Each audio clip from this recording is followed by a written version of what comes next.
자, 우주의 엔트로피에 있어서 그 가장 중요한 컨트리뷰션으로 생각됐던 코스믹 마이크로웨이브 백그라운드의 경우에 우주의 팽창이 엔트로피와 아무 관련이 없다는 이야기를 하기로 했잖아요. 왜냐하면은 우주의 팽창은 기본적으로 단열 팽창이고, 단열 팽창은 외부와의 열 출입이 없고, 그리고 이퀘이션 오브 스테이트를 만족하면서 진행되는 프로세스이기 때문에 엔트로피 변화가 없죠.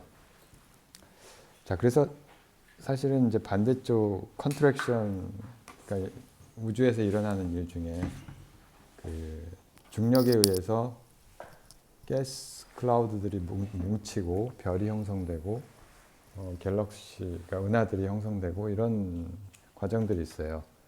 이쪽을 한번 이제 살펴볼 예정인데요. 보통은 잘 안 다루죠. 전통적인 통계물리에서는. 일단 우리가 8번째 강의에서 그 아디아베틱하고 프리 익스펜전에 대해서 비교를 한 적이 있어요. 그래서 그 에센스를 보면 아디아베틱 익스펜전의 경우에는 그러니까 시스템이 이퀄리브리엄 상태에 있는데 이게 이제 그대로 그 팽창을 하는 거죠. 그러니까 이 상태에서 얘가 나중에 되면 이제 이렇게 그대로 이제 팽창을 해가지고 그 볼륨이 커지는 그런 상태고요. 자, 이게 아디아베틱 익스펜전이고, 아디아베틱 익스펜전을 하면 우리가 엔트로피 변화는 전혀 없고요. 매 순간. 자, 엔트로피 변화는 이렇게 주어질 수가 있는데 dE 플러스 P dV, 이 볼륨은 증가하지만 에너지가 감소해서 엔트로피 변화가 없는 그런 상태가 되죠. 자, 그거에 비해서 프리 익스펜전은 예를 들어 이니셜 처음에 어떤 상태에 있던 가스 몰레큘들이 예를 들면 이제 뭐 가둬놨다가 갑자기 뭐 파티션을 열었다든가 하는 이유에 있어서 뭐 풍선이 터졌다든가. 자, 그러면 이제 이렇게 골고루 퍼지게 되죠. 골고루 퍼지게 되고, 자, 이게 원래 이런 상태에 있다가 얘가 이제 시간이 지나면 얘가 이렇게 이제 퍼지게 돼서 프리하게 이제 익스펜전, 물론 이렇게 익스펜전 된다는 게 아니라 온 동네로 골고루 이제 퍼지게 됩니다. 퍼지게 돼서 여기에 이제 골고루 퍼진 상태가 돼서 엔트로피 변화를 보면 사실은 얘는 이퀘이션 오브 스테이트를 만족하는 그런 프로세스가 아니고요. 이리버서블 프로세스인데 엔트로피 변화는 계산이 가능하죠. 왜냐하면은 엔트로피는 스테이트 펑션이기 때문에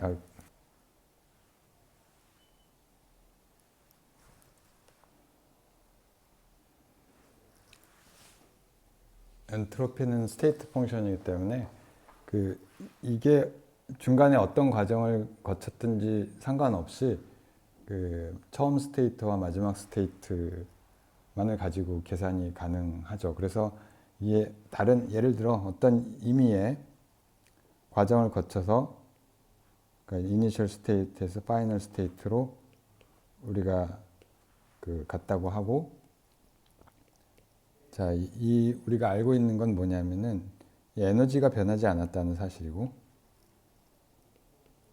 그 다음에 볼륨이 증가했다는 사실이에요. 그래서 그 다음에 프레셔는 보통 어떤 값을 가지고 있을 거고, 양의 값을 가지고 있을 것이고. 자, 그래서 이거는 0으로 우리가 놓고 생각을 할 수가 있고, 프리 익스펜전 상에서 얘는 이제 0보다 큰 값을 갖게 되겠죠.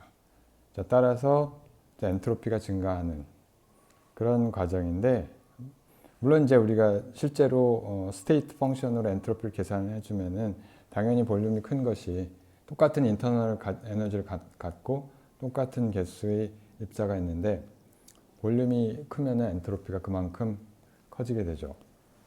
로그 V에 비례하는 상태로. 자, 이제 이게 우리가 보통 그 엔트로피를 따질 때 가장 많이 생각하는 이그젬플 중에 하나인데, 이 프리 익스펜전이. 자, 문제는 이제 그 컨트랙션이 일어날 때는 어떠냐 하는 거예요. 컨트랙팅 프로세스라고 합시다. 그러니까 입자들이 이렇게 퍼져나가는 게 아니라 서로 이게 수축이 되는 그런 상황이죠. 일단은 아디아바틱 컨트랙션을 생각을 하면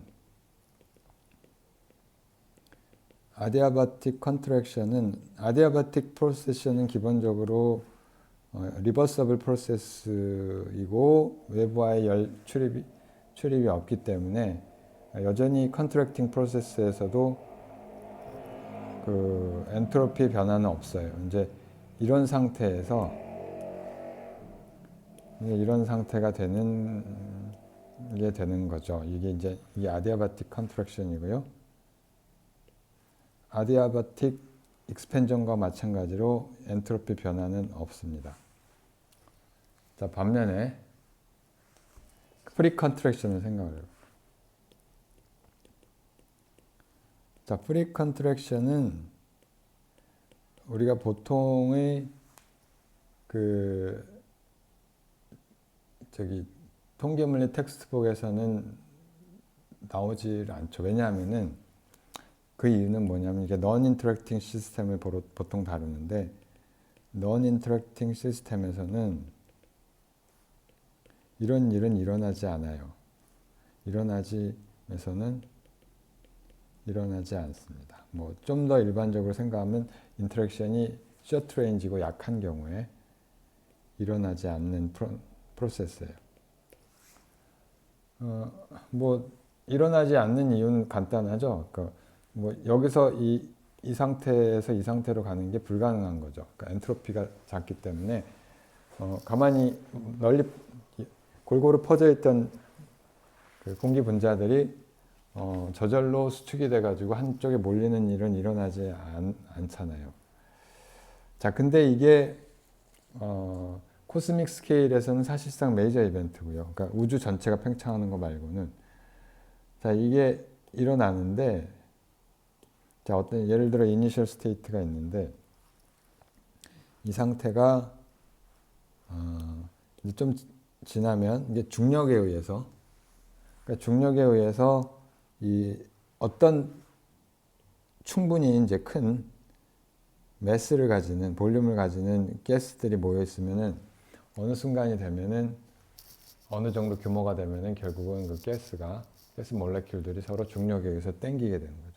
당겨가지고 이렇게 수축이 되는 겁니다. 수축이 돼가지고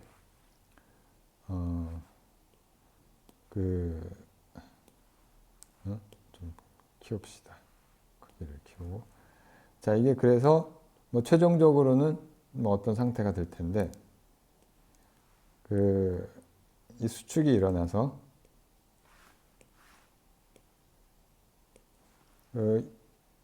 이 수축이 일어나는 이유는 그 중력 때문이죠. 그러니까 프리 컨트랙션이 일어나는데 중력 때문에 서로 잡아당기게 되고 잡아당겨서 결국에는 그래비테이셔널 컬랩스라고 우리가 부르는 그런 현상이 일어나고 그 별이 형성이 되죠. 별이 형성이 되고 뭐 은하도 형성이 되고 그러는 거죠. 자, 그럼 이런 과정은 그 엔트로피가 증가하는 과정이냐 감소하는 과정이냐. 만약에 엔트로피가 감소한다면은 일어나지 않겠죠, 이런 현상이. 엔트로피가 증가한다는 얘기인데 또는 그 이리버서블 프로세스이기도 하고, 이게 왜 어떻게 우리가 엔트로피가 증가하느냐 보면은 프리 컨트랙션이기 때문에 역시 네트 에너지엔 변화가 없어요. 뭐 에너지 서플라이가 없기 때문에. 자, 이거는 0으로 가고. 자, 그리고 볼륨이 줄어드니까 이 그 볼륨의 변화가 네거티브고, 자, 프레셔가 어떻게 되냐면 그래비티, 원래 이제 우리가 그래비티를 제외한 그 입자들의 프레셔는 항상 양의 값이죠. 특별히 무슨 제로 포인트 에너지나 이런 거를 빼고는. 그런데 이제 그래비티가 있기 때문에 어느 순간에는 그래비테이셔널 어트랙션이 이 압력을 이기게 돼가지고 실제로 힘이 안쪽으로 작용을 하게 되는 거죠. 다른 말로 하면 프레셔가 네거티브 프레셔가 되는 것으로 우리가 이해를 할 수가 있는 거죠. 자, 이리하여 이게 엔트로피가 증가하는 프로세스고요. 연력학 제2법칙을 만족하는 프로세스죠. 다르게 생각하면은 만약에 이 프리컨트랙션 과정이 엔트로피가 감소하는 과정이라면 이런 일은 일어나지 말아야 되죠. 일어나지 않아야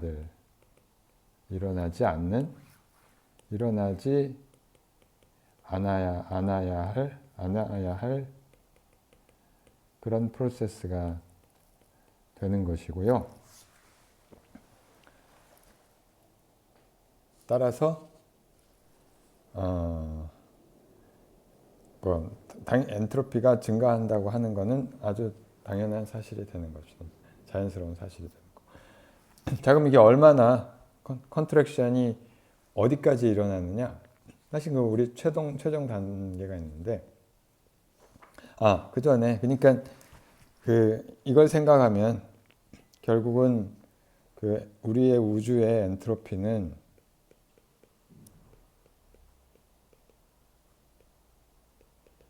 증가를 하는데 연력학 제2법칙에 의해서 이게 익스펜전에 의해서 일어나는 게 아니라 익스펜전에 의해서, 그러니까 우주의 팽창에 의해서 우주의 엔트로피가 증가하는 게 아니라 컨트랙션에 의해서 증가한다. 컨트랙션에 의해서, 그래비테이션을 컨트랙션에 의해서 증가한다는 것을 우리가 유출할 수가 있죠. 자, 그러면 얼마까지, 어느 수준까지 증가를 할 것이냐, 그걸 생각을 해보면 되는데, 이 얼티미트 스테이트를 생각하면 되죠. 얼티미트 스테이트 오브 그래비테이셔널 컨트랙션이 뭐예요? 그래비테이셔널 컨트랙션. 자, 이건 바로 블랙홀이죠. 자, 그러니까 이 상태가 우리가 어떤 건 블랙홀이 되고 어떤 건 블랙홀이 안 되죠. 매스가 어느 정도 이상이 돼야, 예를 들면 찬드라세칼 리밋이라고 하는 소위 사실은 이제 별들이 전자도 갖고 있고 중성자도 갖고 있으니까 얘들이 파울리 프린시플 때문에 상당한 압력을 갖고 있어요. 디제너러스 프레셔라고 부르는데, 아무튼 그걸 이길 정도로 강력한, 충분히 강력한 중력이 작용을 하면, 그러니까 매스가 굉장히 클 경우에 이게 최종적으로 어떤 블랙홀이 형성이 되고요. 블랙홀은 사실상 아무런 스트럭처가 없죠. 어떤 블랙홀이라고 우리가 이제 생각을 합시다. 여기 블랙홀이 이렇게 있다고. 최종 스테이트가 블랙홀이라고 합시다. 블랙홀.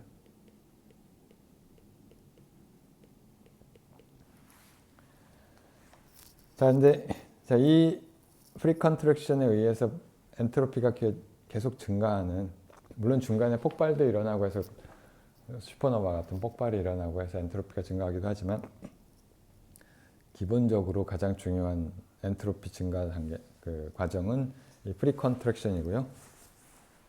그것의 최종 상태가 블랙홀이니까 결국은 이제 우리가 할 일은 지금부터 할 일은 이제 블랙홀의 엔트로피를 따져볼 겁니다.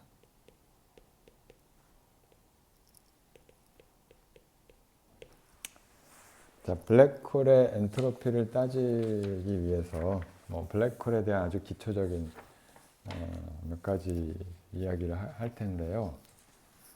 블랙홀.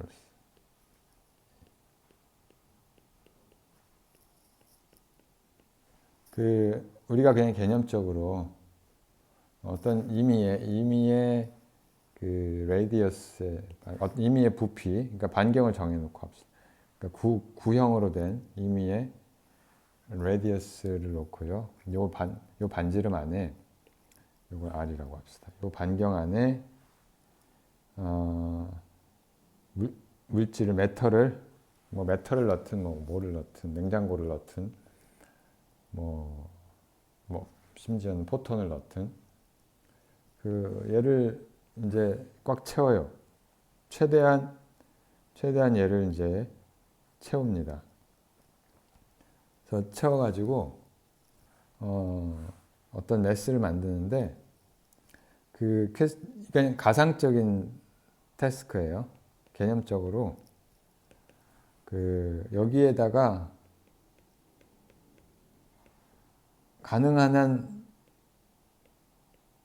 큰 질량을 집어넣고 싶어요. as possible inside the sphere. 레디어스가 R인 이 볼륨 안에다가 가능한 한 많은 매스를 집어넣고 싶어요. 근데 여기에 무한히 많이 들어갈 수 있느냐? 그게 아니라는 거죠. 여기에 리밋이 존재를 하고 그 리밋은 뭐에 의해서 생기느냐 하면은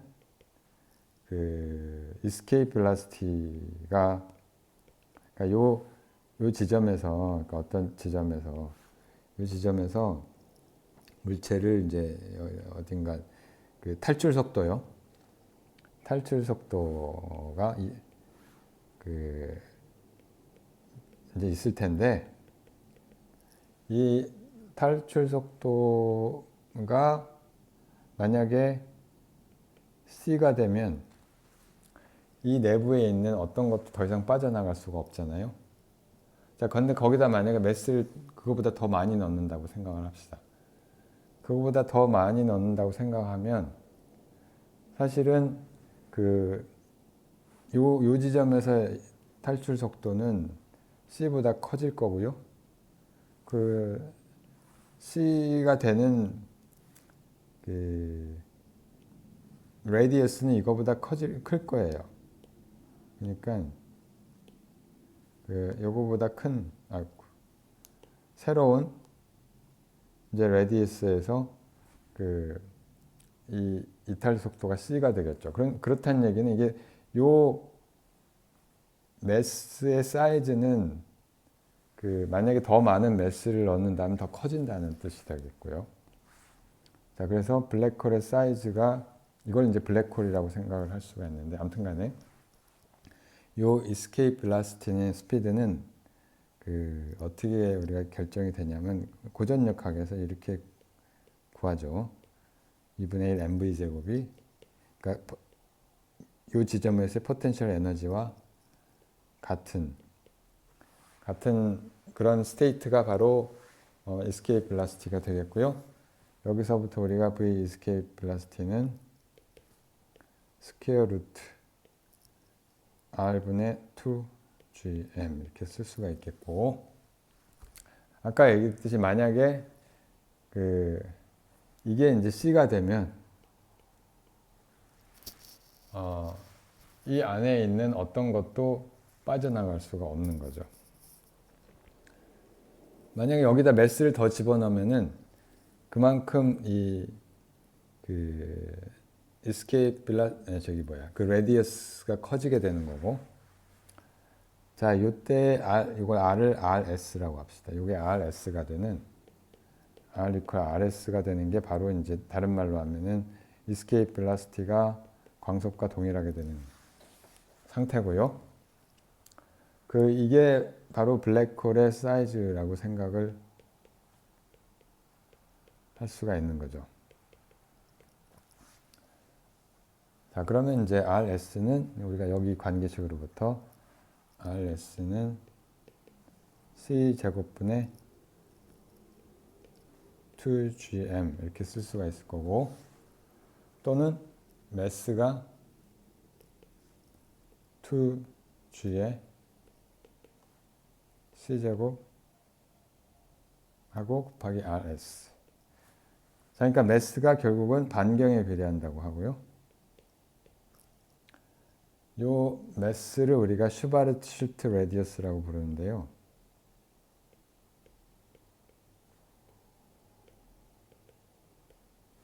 레디어스.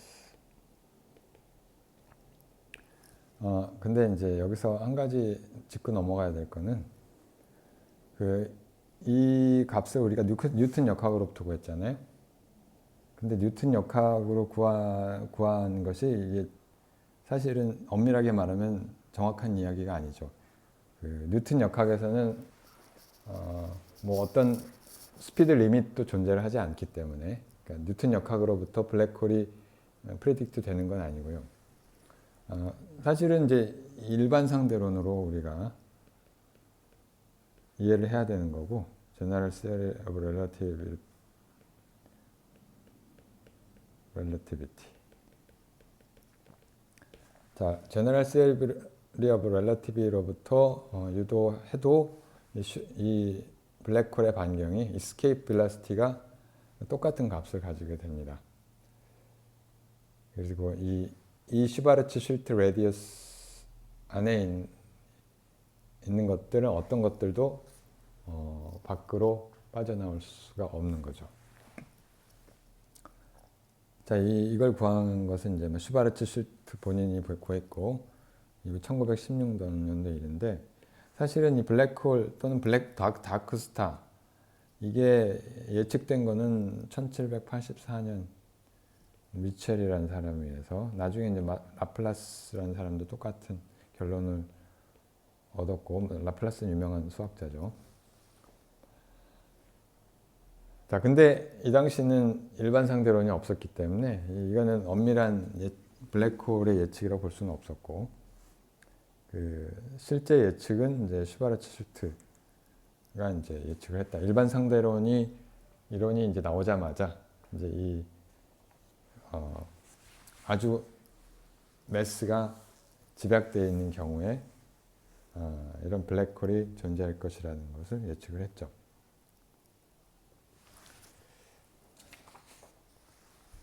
자, 그 다음에 우리가 또 생각해야 될 것이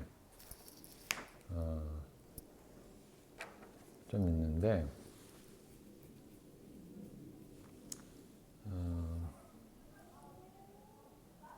이건 다음에 이야기를 하겠습니다.